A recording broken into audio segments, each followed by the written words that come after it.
Fat ലിവറും കുറയും, ഷുഗറും കുറയും, ബ്ലോക്കുകൾ കുറയും, അതേപോലെ BP കുറയും, നീർക്കെട്ടുകൾ കുറയും. പല ബെനിഫിറ്റ് ഈ ഫാസ്റ്റിങ്ങിലൂടെ കിട്ടും. ഈ നോമ്പെന്ന് പറയുന്നത് ശരീരത്തിന് ഏറ്റവും ആവശ്യമുള്ളൊരു കാര്യമാണ്.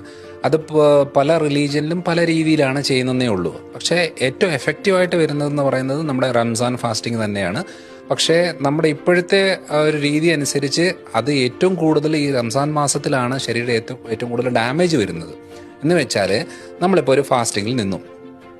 ഫാസ്റ്റിംഗ് നിൽക്കുമ്പോൾ ബോഡിക്ക് കുറച്ച് നേരത്തേക്ക് ഫുഡ് കിട്ടാതാകുമ്പോൾ ബോഡി എന്ത് ചെയ്യുന്നു? ശരീരത്തിലെ ഫാറ്റിനെ കൺവേർട്ട് ചെയ്ത് യൂട്ടിലൈസ് ചെയ്ത് ഉപയോഗിക്കാൻ തുടങ്ങും.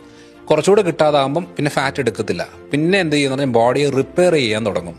അത് കഴിഞ്ഞേച്ച് നമ്മൾ ഫാസ്റ്റിംഗ് സ്റ്റോപ്പ് ചെയ്തേച്ച് ഫുഡ് കഴിക്കുന്നൊരു സമയം വരും. ആ സമയത്ത് നമ്മൾ ആദ്യം വെള്ളം കുടിച്ച് തുടങ്ങുവാണെങ്കിൽ ഓക്കെ. അത് ഉടനെ പോയിട്ട് നമ്മൾ ജ്യൂസ് കുടിക്കുക, പുളിയുള്ള ജ്യൂസുകൾ കുടിച്ചു കഴിഞ്ഞാൽ ഒന്നാമതേ അസിഡിറ്റി ഉള്ള പ്രശ്നങ്ങൾ കാണും. അതിൻ്റെ കൂടെ ഇതുകൂടെ വരുമ്പോഴത്തേനത് പ്രശ്നം കൂടത്തേ ഉള്ളൂ. അത് കഴിഞ്ഞേച്ച് കോമൺ ആയിട്ട് വരുന്നത് ഈ സമോസ അങ്ങനത്തെ ഫ്രൈഡ് ഐറ്റംസ് ആണ്. അത് ഏറ്റവും കൂടുതൽ ഡാമേജ് ഉണ്ടാക്കുക. അതായത് അത്രയും നേരം ക്ലീനും റിപ്പയറും ചെയ്ത ഒരു ശരീരത്തിന് ഏറ്റവും കൂടുതൽ ഡാമേജ് ഉണ്ടാക്കുന്നത് ഫ്രൈഡ് ഐറ്റംസ് ആണ്.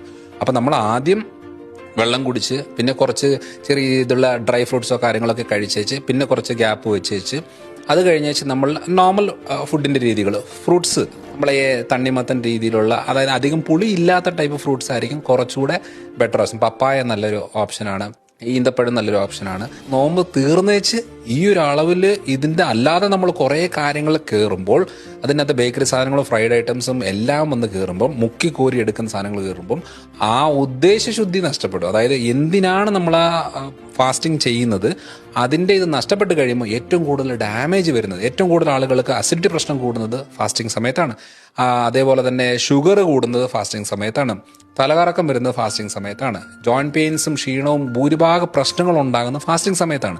അത് കറക്റ്റായിട്ട് ചെയ്താൽ എല്ലാം ഓക്കെയാണ്. അപ്പം ഡ്രൈ ഫാസ്റ്റിംഗ് എന്ന് പറയുന്നത് വളരെ എഫക്റ്റീവായിട്ടുള്ള ഒരു ബോഡി ക്ലെൻസിങ് മെത്തഡാണ്. അപ്പം ആ ഫാസ്റ്റിംഗ് നിന്ന സമയത്തെങ്കിലും നല്ല രീതിയിൽ വെള്ളം കുടിച്ച് ബോഡിയെ ഹൈഡ്രേറ്റ് ചെയ്ത് മെയിൻറ്റെയിൻ ചെയ്യുവാണെങ്കിൽ നല്ലതായിരിക്കും. അല്ലെങ്കിൽ എന്നാന്ന് പറഞ്ഞാൽ നമുക്ക് കൂടുതലും യൂറിനറി ഇൻഫെക്ഷൻസ്, അതേപോലെ തന്നെ ക്ഷീണം, joint pains, muscle pains, muscle wasting, തലകറക്ക പ്രശ്നങ്ങൾ ഇതെല്ലാം ഉണ്ടാകുന്നതാണ്. അതുകൊണ്ട് അത് പ്രോപ്പർ ഹെൽത്തി മെത്തഡിൽ പോവുകയാണെങ്കിൽ വലിയ കുഴപ്പമില്ല. അതിനകത്ത് നോൺ വെജ് ഐറ്റംസ് നല്ലതാണ്, അതേപോലെ തന്നെ ഫ്രൂട്ട്സ് നല്ലതാണ്, ഡ്രൈ നട്ട്സ്, ഡ്രൈ ഫ്രൂട്ട്സുകൾ നല്ലതാണ്.